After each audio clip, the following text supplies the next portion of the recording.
ایک انگریز نے مسلمان عالم دین سے پوچھا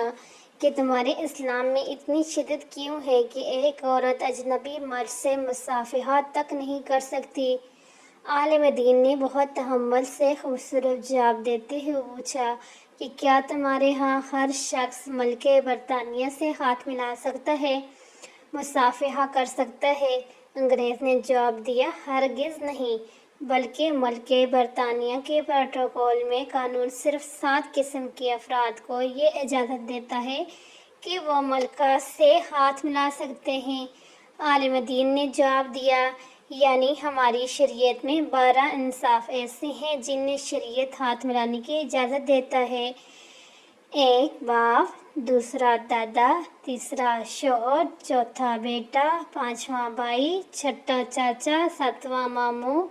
8واں بھتیجا، 9واں بھانجا، 10واں پوتا، 11واں نواسہ۔ عالم دین نے فرمایا، تمہارے نزدیک ملکہ کا یہ مقام اور احترام ہے کہ ہر کوئی ان سے ہاتھ نہیں ملا سکتا، اور تم یہ عزت صرف ملکے کے لیے خاص کی ہے، جبکہ ہمارے اسلام میں ہر عورت ملکہ ہے اور اس کو اللہ پاک نے یہ پروٹوکول دیا ہے۔